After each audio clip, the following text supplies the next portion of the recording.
So this week, Mazda sent me the 2024 CX-90 Turbo S Premium Plus to test and review for you guys. And over the last week or so with this vehicle, I've been very happy and impressed with many design, powertrain, and overall, characteristics of the CX-90. But there are going to be some negative aspects as well, as with every vehicle out there. So in this video, we're going to go over everything I liked and disliked about the CX-90 here with the inline turbocharged 6-cylinder, which happens to be a mild hybrid as well, and go over a couple aspects that you might want to consider if you're shopping for a CX-90 with the inline 6 versus the plug-in hybrid powertrain, because that is also offered in this vehicle. So without further ado, let's not waste any more time and get right into it. So my first like here with the CX-90 has to do with the LED headlights. Now, as you guys might have distinguished a pattern here on the channel, I am a sucker for very good headlight performance, and this vehicle, I have to say, might be some of the best I've ever tested. So this vehicle, as equipped, has the LED projector headlights. They are steering responsive, which means they do swivel around corners when you do turn the steering wheel, and it also has an LED projector for the high beam assist function. And when you combine all of the aspects of this vehicle and just the forward lighting it has extremely good output. I was able to test this vehicle on several back roads that are nearly pitch black, and not only does the automatic high beam assist function work extremely well above average from some of the other vehicles I've tested over late, but the high beam performance is just phenomenal. It just pierces down the road way in front of you, and really, like I said, it is some of the best LED headlights I've ever tested, at least what I think from my personal opinion. So overall, I think this is a highlight of this vehicle. I really do appreciate manufacturers putting really good quality headlights on their vehicles, because at the end of the day, it is a safety system, and really overall, I have nothing to complain about when it comes to the headlight performance. Now, my second like here with the CX-90 has to do with what's under the hood, specifically for the Turbo S models in specific. Now, this is powered by a 3.3 liter inline turbocharged 6-cylinder engine with a mild hybrid system attached to it for a total output of 340 horsepower and 369 pound-feet of torque through the rear-wheel drive based architecture. Of course, all-wheel drive is going to be offered as well, but essentially this offers a slightly different driving dynamic. The engine is very powerful, offers a good amount of performance in this segment of SUV. There are going to be more powerful options as well from the competition, but this is certainly going to be the engine you'll want in the CX-90 if you're looking for the more performance-oriented version. Now, what also makes this powertrain unique is that 48-volt mild hybrid system. Now, this is essentially going to expand the use case when the idle stop and go or the automatic stop start turns on and off. This can turn the engine off under deceleration, coasting applications. If you're going down a steep hill or just coming to a stoplight, the engine will likely already be off at that point in time. And then the 48-volt mild hybrid should also make the transition going back to gas or throttle applications a little bit smoother as well. But we will touch on that a little bit later in this video, because I'm not necessarily sure that's the case in this vehicle. Now, what it does do is offer better fuel economy than that of maybe a traditional automatic stop-start function or just a regular V6 engine in general. So this is another like that I really do like about the CX-90, and that is the fuel economy. Now, believe it or not, my total average over about the week with this vehicle is about 25.5 mpg, and that's including a little bit of additional idle time doing these videos, filming for you guys, etc. So I have to say the fuel economy is certainly quite impressive, and out on the interstate, believe it or not, I was getting 28 to 29 mpg, which is actually what this vehicle is rated at. And I'm happy to say that I actually met the EPA rating. So if you're looking for a fairly fuel efficient, larger 3-row crossover like this one, the CX-90, even with the most powerful version, is going to be fairly fuel efficient. And if you want an even more efficient CX-90, of course, the plug-in hybrid is going to be available as well. Now, my next like here on the inside of the CX-90 has to do with the Bose premium audio system. Now, this is something that, typically should be good in a luxury or premium vehicle like this, and I have to say Mazda did a fantastic job. Now, this has the Bose center point technology in the infotainment system, which you can, fine-tune the EQ to your settings, but also fine-tune and adjust the center point strength, basically the surround sound system that they do, and tweaking the speaker output, and how much the fader and overall output is from the rearward speakers. But essentially, I had no complaints with the output. It got extremely loud, actually slightly louder than I would like at max volume. So in that aspect, I think the Bose premium audio system in this particular trim level of this vehicle is quite good, and I would say is slightly above average for a vehicle in this price point. Now, my fifth and final like here with the CX-90 has to do with the interior materials and the overall cohesiveness.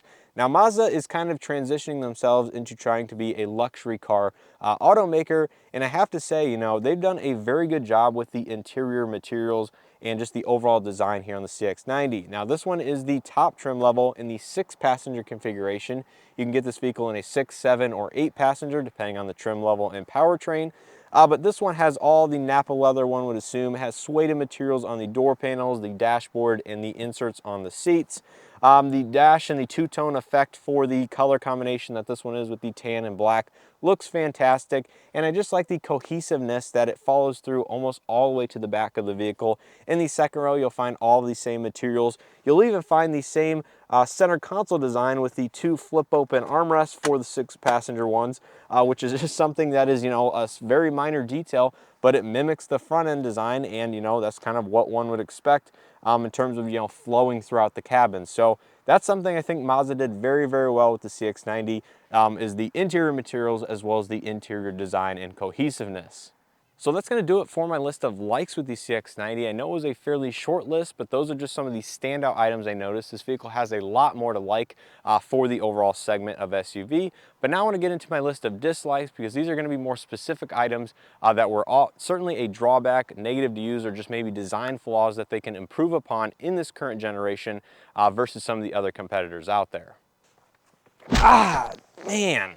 My first dislike here with the CX-90 has to do with the dashboard air vent design. Now, as you can see, this thing sticks out several inches from the dashboard and actually comes to a very sharp point. And believe it or not, the first time I sat inside this vehicle after it was dropped off, I slammed my knee so hard that I had to recover for several minutes, and it was just a very painful experience. And I've actually hit it about 3 or 4 other times after that as well over the last week, and I honestly cannot get used to it. Now, this will depend on where you have the seat position set, and of course the steering wheel, and, you know, how you get in and out of a vehicle in general. But I have to say, this is just a general design flaw. I'm sure not the only one out there that has issues with it. And after getting in and out of many other vehicles over the last several weeks, this is one that just I can't get over, and really might be a deal breaker if I were to buy this vehicle. It's just how the vent is set up here and how I end up getting in and out of the CX-90. So keep that in mind. Test out one in person, see if you come close to hitting it or do hit it like I do, and determine whether or not that's something you can live with.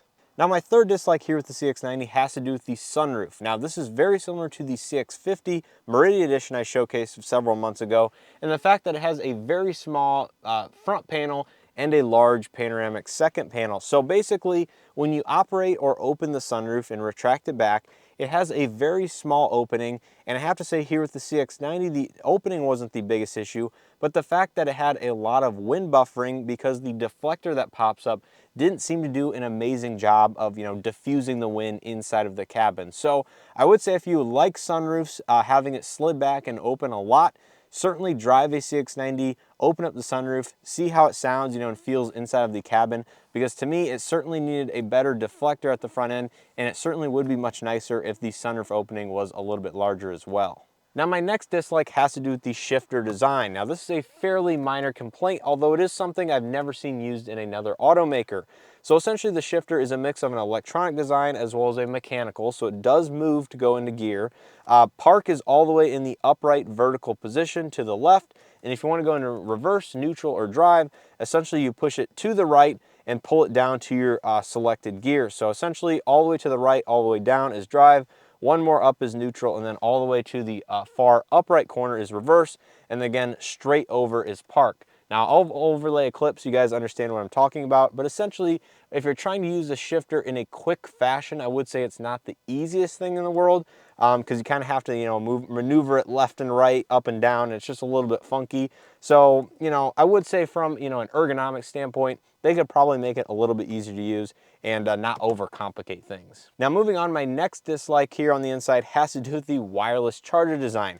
I know I mentioned this in nearly every video that I don't like the wireless chargers inside of vehicles, but this one is particularly bad to the point where it's almost unusable. So the wireless charger is located directly in front of the drive mode select in the shifter here in the center console. The actual physical design of the wireless charger, I actually did not have an issue with one bit. It's very easy to get your phone in and out of. It stays in place relatively close to where it needs to be over the actual, you know, charging device or the element itself. but it's the fact that it overheats extremely quickly. I had my Pixel 7 Pro in there, both with and without the case, and it literally overheats to the point where it stops charging, gives you a message up on the display within like 7 minutes of placing the device on there. So it really was unusable for me on a everyday normal commute. And you would pick the phone up from the wireless charger and it would be like so hot that you might think it starts damaging the battery inside of the device itself. And also the plastics for the Mazda were very, very hot to the touch. So not exactly sure what the issue was. I did have an Apple device on there and it seemed to work a little bit better than the Pixel device in terms of it didn't get quite as hot, but it still aired out after a period of time. So overall, I think the wireless charger has a very good design, no complaints there, but the performance of it is quite poor.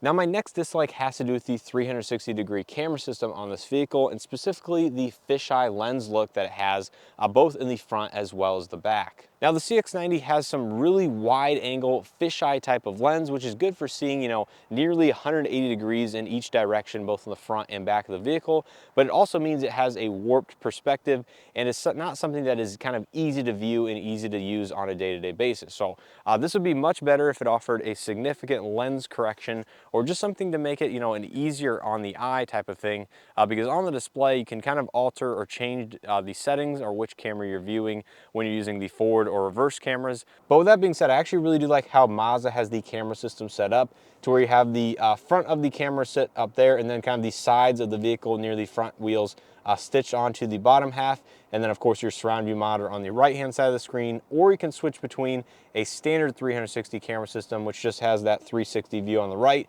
and then either the front or back or sides here in this bigger portion, which you can use the scroll wheel, kind of select front, back, or sides, and it'll kind of augment reality, put that on the main section. So overall, I think that is a nice system that Mazda has integrated in here, but the fisheye lens specifically for the reverse camera is just a little bit wide and kind of has a warped perspective. Now my final dislike with this vehicle is arguably my biggest dislike with this powertrain. That has to do with the idle stop and go system and the mild hybrid transition and smoothness. Now the 48-volt mild hybrid is essentially supposed to enhance the performance of the idle stop and go by not only shutting off the engine sooner under coasting situations coming up to a stop, but also is supposed to make the transition back to turning the engine on and the acceleration smoother. But I have to say, in this vehicle, that was certainly not the case. So my biggest issues with this system was just the overall smoothness and refinement of it. Now, it was interesting to feel the engine shut off, at 30 miles an hour coasting down a slight hill. That's not something you normally see in anything south of a normal full-on hybrid, let alone just a vehicle with a very small, 48-volt mild hybrid system. But this vehicle certainly did that, and that is certainly where it does save a little bit of additional fuel. But my biggest issue was the transition and when the idle stop and go is activated. I've had several instances where I'm coming up to a stop and the engine just barely has enough time to shut off and I want to start accelerating again, so I'm pushing the throttle and there is this huge hesitation and kind of rough surge forward because the engine is kind of turning back on really quick, and then the transmission needs to figure out what gear is appropriate and all that, to where it kind of makes it just a very terrible experience. I think this could be refined by simply cutting back how aggressive the idle stop and go is, and when it's used inside the vehicle. If you're decelerating from 40 miles an hour up to a stoplight that's red, coming to a complete stop, and then the system has enough time to turn back on as you're wanting to kind of gently accelerate, that was fine and the overall performance was fine. But it was just these instances where the engine needed to shut off for like split second, and it created this very harsh situation where it was just felt very unrefined. So essentially this made me want to turn the idle stop and go function off every single time I wanted to drive this vehicle, because it was kind of just so frustrating and it was kind of interfering with my day-to-day driving habits with a normal everyday vehicle. Now if this were a full-on hybrid, likely wouldn't have any issues, because the powertrain has enough power to kind of accelerate on its own using only battery and an electric motor, rather than this relying on the gasoline internal combustion engine to really power the vehicle forward. So I have to say Mazda probably should work on that just a little bit better in creating kind of a different maybe algorithm as to when the idle stop and go is activated. But I get it, they're probably trying to save as much fuel and stuff as possible to get a higher fuel economy number, but I would say that leads to a worse driving experience. So So I think that's going to do it for my list of likes and dislikes here with the 2024 Mazda CX-90 Turbo S in its Premium Plus trim. Now I want to give a huge thanks to Mazda for sending out this vehicle for me to test and review for you guys, and also you guys for supporting the channel. Now if you guys enjoyed this video and or found something helpful, make sure to hit that like button below. It greatly helps out the channel in these videos. Subscribe if you guys haven't already, and make sure to stay tuned for additional content here on this CX-90. They do have a side-by-side comparison, which I think will be very interesting and not something I've seen done often here on this channel. So keep an eye out for that, and I'll go ahead and throw a card up in the corner if it is already released at the time of posting.